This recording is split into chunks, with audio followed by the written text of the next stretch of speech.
Your personal brand is bland without color. In this video, I'll talk about how to select a color palette for your business and why colors you choose are likely the most important aspect of your brand. If I asked what brands you interacted with recently, I bet you could tell me their brand colors faster than you could recount their logo details or what fonts they use. I know what I'm talking about because color palettes I've established for big name brands and startups have helped them achieve success in their marketing, product design, and go-to-market strategies. I've been designing brands since 2015, and picking colors is absolutely my favorite part. Before we get started, you should know that I'm using the HuMade Brand Template Kit to collect the color decisions we make today. You can find a link to that kit in the description. Colors are great for building associations, being memorable, and conveying the type of mood or energy you hope people receive from interacting with your brand. While there are all sorts of theories around the psychology behind color, in simple terms, your upbringing, culture, capabilities of your eyesight, and memory-based associations define what colors conjure up in your brain.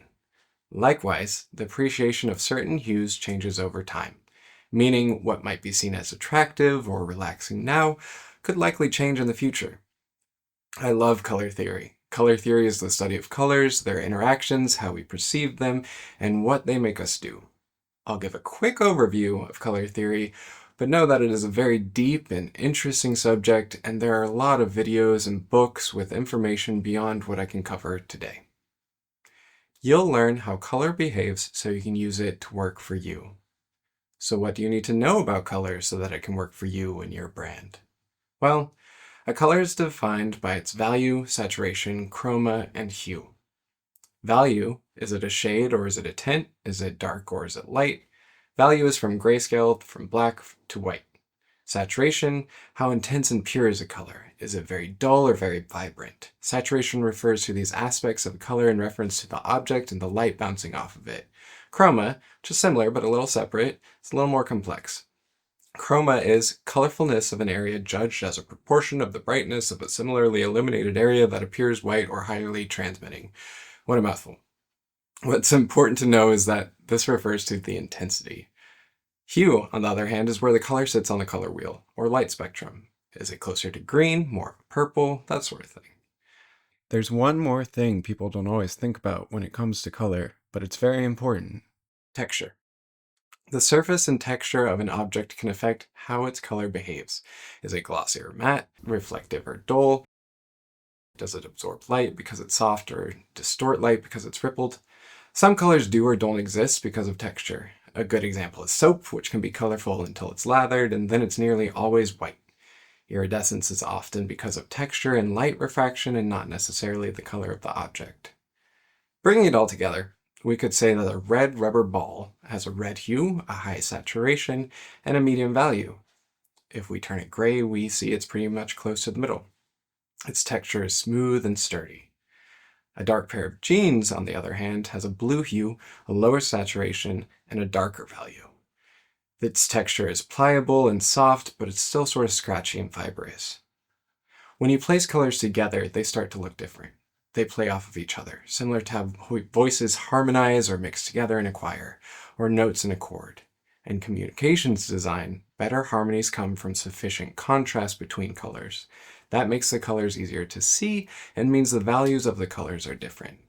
For example, black text on a white background is easier to read and has a lot of contrast, but it might be a little intense on the eye. Dark blue text on a light tan background also has good contrast, but isn't as intense and might be a little easier to read for longer periods of time. Likewise, a variety of hues can be arranged in different ways to give different feelings. Warm colors, colors on the red and yellow side of the spectrum, are warmer, more confident, bolder, and can be more aggressive. Then you have cool colors, colors on the blue side of the spectrum, which are often considered more relaxed, grounded, chilling, and contemplative. But it's a spectrum with a lot of different ways to mix it up. There are analogous color schemes, complementary color schemes, split complementary, triadic, monochromatic, and more. But don't get overwhelmed. Keep watching and I'll share methods to wrangle colors for your brand. You can also get a free color cheat sheet on the HuMade website. There's a link in the description. Now, I know that was a brief overview and there's plenty more to learn about color, but from what I've shared, we already know enough to start utilizing color for your brand. That first step is research and collection. Now we know the basics. How do we decide what colors to use for your brand? And why does it matter? Well, there's 3 simple steps. We're going to research, we're going to strategize, and we're going to curate. When you open your eyes to the colors around you, you'll start to notice how they've been grabbing your attention your whole life. You'll learn how to leverage those same natural tricks to grab attention for your brand. That's why this is important. Once you know that, then you can form a color palette that will be consistent across everything your brand does. Start by collecting as many beautiful things as possible.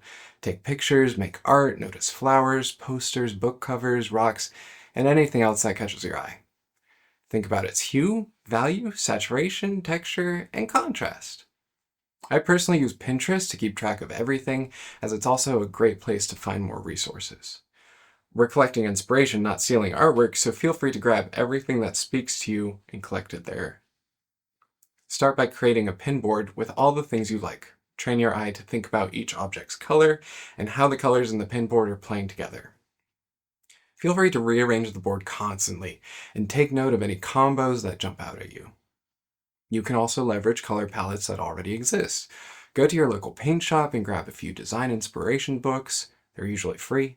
Go to an art museum and take note of color combinations present in your favorite art pieces. Take a photo of your pet and use the eyedropper tool in a photo editing program to pull out the various colors in their palette. You can also use websites that automatically create color palettes based on a starting hue. Adobe Color is free and allows you to easily switch between palette types. Coolers is also free and is simple to use. And then there's also sites like Color Hunt, which can help you find palettes that other people have already made. And then there are apps you can leverage on your phone, which uses the camera to make palettes automatically. But no matter what you use, you'll likely end up with a few palettes of 3 to 7 colors each. Take your palettes and keep track of them in Figma. You can grab the palettes as I have it in the HuMade Brand Templates kit, duplicate it, and place your colors using their hex codes. You can get this from the eyedropper tool.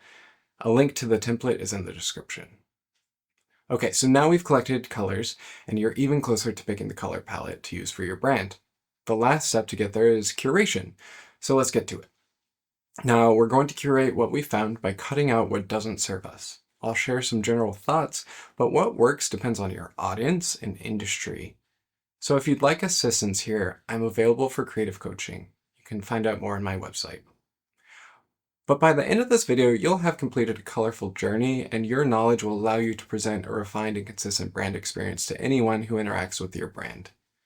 This is important because no matter when or where someone finds your brand, they should be able to, 1, identify it's you, and 2, remember you. So here's how we do it. We pick colors that other people don't use. In order to be memorable, you'll want to pick colors that stand out. Let's talk about the best ways to do that. The easy way to do this is to pick the opposite color from your competition. Opposite could mean complementary on the color wheel. It could also mean warm versus cool, light versus dark, shiny versus dull. Coke is red, for example, so Pepsi is blue, and you'll find a lot of red versus blue brands. That's warm versus cool. McDonald's is yellow, so Taco Bell is purple. That's complementary. However, some colors aren't always the best idea, depending on the industry. Certain blues and greens might look like mold for food and aren't appetizing, and super bright elementary colors are probably better for kid brands than they are for, say, luxury purchases. Consider your price point, the prestige of your audience, and how you want to stand out from your competitors. Once you've identified that perfect mix of different but not gross, lock it in. Show off your colors in the color system section of your brand guidelines. Place the hex code for each color next to a swatch so that they're easy to grab later. Write descriptions or include photos of textures if that's relevant and helpful to conveying your idea. The templates available in my brand kit make this even easier, and the free cheat sheet will help you unlock color even faster. Check the description to see what I mean. Congratulations! Now you have an idea of how to pick color that stands out, is competitive, and still conveys the feelings and level of sophistication that correlates to your brand. But will those colors work? Let's find out.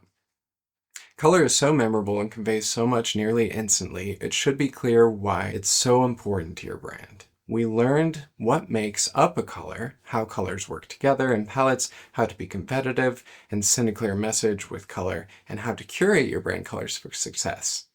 Now that you've learned all of that, you're on your way to unlocking creativity for your business to stand out. You'll look professional in no time. But did you pick the right colors? How will you know? Follow along with more videos on the channel. And if you haven't already, check out the other videos in this series. And take a look at the templates available in the description to unlock creative processes in other areas of your business. As you work through these videos, you'll gain other tools in your brand arsenal. Play with them, test what works, and keep iterating. By the end of this video series, you'll get to test out your design decisions to see what works for your brand and for your goals. Now, stick around before leaving. I have a few gifts for you as the credits roll. Today's educational resource of the day is The Secret Lives of Color by Cassia St. Clair. And if you guessed that today's color would be Hex 224941, you were right. Comment with a tree emoji with what you think this color should be called. Thanks for watching. Visit humay.net for more templates and tips.